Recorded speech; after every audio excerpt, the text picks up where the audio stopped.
Hey my friends, welcome. Dave Lombard coming to you live from my home office with a very special video for you guys for the spring. The spring vernal equinox as it's called. It's upon us, guys, and what does this really mean? It means that it's a time to cleanse your body, cleanse your bank account, cleanse and rebuild your home, and throw things away, or your office. It's time to get a fresh start. And so there's quite a few different things here that we can look at. We can look at daily habits, right? As Jeffrey Combs said, it's, somebody can have a lot of talent, but who's gonna out-habit them? And some of those habits, some of those 7-figure habits start with what you do daily, getting ready for the next day. So that's one half of what I'm gonna show you right now, firsthand. I'm gonna take you inside my desk and show you exactly what I'm talking about. And then the other part of this has to do with the season, everyone's favorite season, tax season. And the truth is that a lot of us get all, I gotta pay taxes. And well, you know what? If you kind of look at it, that's the dharma. That's the duty of how we make this thing go around. So if you have that abundant mentality, and I'm kind of learning to switch to this, and our special guest interview below on this, below this video, will talk more about this, but having the abundance that says, more is coming in and more is coming in, why wouldn't I want to contribute to society? And being grateful that you can actually pay taxes. Being grateful that more abundance is coming into your life every day, right? So it's a little bit of a mind shift, and it'll actually make you feel a lot better. So I'm going to take you in here real fast into this part of my office. Now I want to show you something, and this has to do with what I do daily. Now I know the lighting in here, it's the middle of the day, is not that great.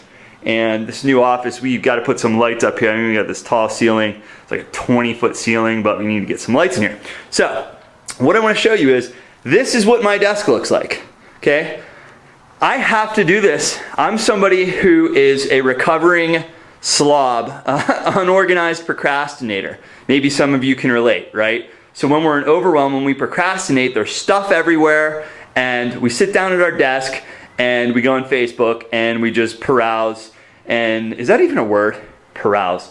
Anyway, we just, we go all over, we just procrastinate because we're in overwhelm. So first things first, you want to have a tidy desk space like this, because not only does it keep your brain organized, but the energy of the room, the physically measurable, seriously, physically measurable by scientific instruments, the vibration of the room actually changes when it's 1, clean, and 2, organized. Now let's just see you come over here. I've got some books. I have something I have to take to the car, but there's no real clutter. I mean, this is just like a little to-do thing I'm taking to the car, right?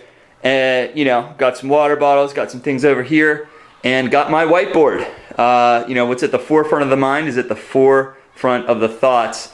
As actually, I think that was a quote from the guest below there on tax season and organization. Then I've got some things I want to do, some intentions, some people I want to work with up there, and you got to find a desk that works for you. I found this at World Market, and I absolutely love it because it's really long, and you can set drinks on it, and it doesn't leave rings. So that's what I love about it. So then I found a really nice chair. You want to do the same thing. Now let's sit down here. And I'm kind of blending this all together. As you'll see here, this list is always here. Boom. You see those things? There's 6 things right there, okay? Now, I'm gonna set this down over here so that I can focus, and hopefully you guys can see me well. Put this on this tripod. Let me see how this looks really quick. And it looks okay. I suppose we could go like that or like that. I don't really think it matters. Whatever works. Yeah, I'll just leave it like that. So, here's a secret. Something that you want to do. If you want your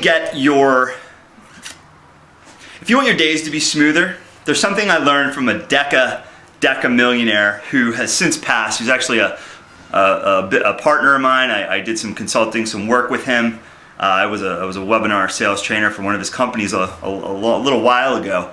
He was one of Tony Robbins' partners, and he taught, I think he probably got it from Brian Tracy maybe, but to write down the 6 biggest things that you have to do the next day, the night before. That's what you see right here. That's what that is. And let me see, give you a little angle, I don't know. That's what this is. These are the 6 biggest things I have to do the next day. And there's 3 little things below that. Those are just kind of like, for creative time, some things to do later, right? But those are the 6 biggest things I require to do. Now, if you do that every day, you get in the habit of doing that, what happens is when you go to sleep, you're gonna wanna, if you wanna be your most powerful, if you wanna show up as best that you can, you're gonna wanna meditate. Do some meditation, some relaxation, some breathing at night. That's how you're gonna get the best 4th state sleep.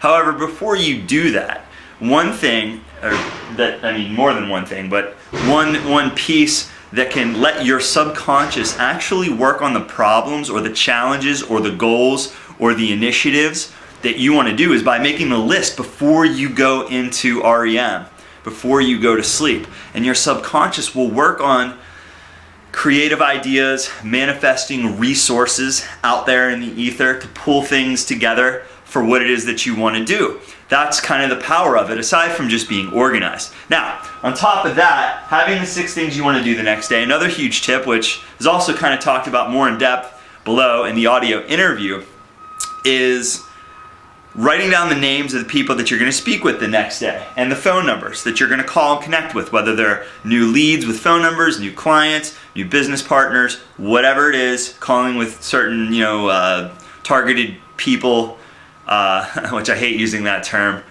key people that you desire to connect with and collaborate with. You have their names and numbers already down. Now, as you can see, boom, here's mine. Mine's just on this list. I think it's easier. I have these, you see these? These are running legal pads. And as the person below also taught me, you want to have conversations written down of everything that you do, not just for tax purposes, because if you ever get audited, they want to see that. That's something to know too. But it just keeps things, something happens when you write things down, you remember it better, and you have an accurate recording of what's going on. I can flip back, you can see exactly who I talked to yesterday, right? It's all right here. Simple, legal pad, buy a pack of 10 of them, boom, done and done. I got 2 of them there for 2 different situations just to keep things organized. But here's my list. Here's my list of the people that I am connecting with. You see this? This is a list of people, a little bit of their background, their website. These are key people in the chiropractic world, okay? And we have, there's some leverage there. There's mutual acquaintances, that kind of thing. That's why I'm calling these people, because I have some kind of leverage with it, right? Anyway, this is a big ramble. There's a lot I wanted to get in this video today, so thanks for sticking with me. But so you do your 6 things. You write down a list of people that you want to connect with the next day, and then the huge thing, if you're wondering what all this is over here, this is what you do in the morning. You go over your list again. And then you write down, no matter how late you are, doesn't matter. You write down the 10 things you're most grateful for and why. Now, if you do this, you will absolutely raise your vibration and you will feel inspired and amazing no matter how much sleep you didn't get, no matter what's going on with you. Kind of like me, you can tell I'm a little spacey today. Didn't really have any of my organic caffeine source, had a very short meditation, had a very short exercise, so I'm feeling a little spacey. But when I look at that gratitude, I thank as if it's already coming. I'm not hoping. I'm saying thank you for sending me like-minded, fill in the blank for whatever it is for you. So you do that after you go over your 6. You do that every day, it becomes a habit. And since I started doing that last year, things in every area of my life have flown in faster than I could have ever imagined. It's been incredible. I love doing it. Highly recommend it. 6 things you got to do the next day, 6 biggest things, and then 10 things you're grateful for that morning. Keep a clean space. Keep it physically clean. Dust it, vacuum, all that, and keep it organized and have lists, and you'll see how much easier things are. It's the spring. If you haven't used it in 3 months, put it in the attic. If you haven't used it in the attic for a year, give it away or throw it away. Cleanse your body, cleanse your office, cleanse and rebuild your bank account and your time freedom, my friends. Dave Lombard, Love you guys. Signing out. Make sure you go listen below to our DECA Millionaire Trainer, who actually teaches courses on organization, home-based business, tax, things. I don't want to say tips or tricks because they're more essentials and things that you need and require and deserve to be doing. So it's industry generic, no companies are mentioned, that kind of a thing. And my partner Dave interviews them, and I think you really enjoy it. Yeah, I absolutely did, and I really got some new inspiration for taking my organization, my tax planning, my savings to the next level. Because remember, guys, once you start making money, you're gonna have to pay the tax man at the end of the year. And so what happens is, and a lot of what's talked about in this audio below, is that people aren't ready for that. Once we get them and they're making money, they forget that they're gonna have to pay 25% of their income. And so they get this big bill at the end, and that's how millionaires in our industry go into bankruptcy, because they don't pay their taxes for 3, 4, 5 years. You don't want that to be you. Listen below and learn some tricks of ways to save quarterly and little things you can do to put the stuff aside, so when it's time to pay because you actually made money, you'll know how to do it. So you guys rock. I'll see you on the next video. Bye for now.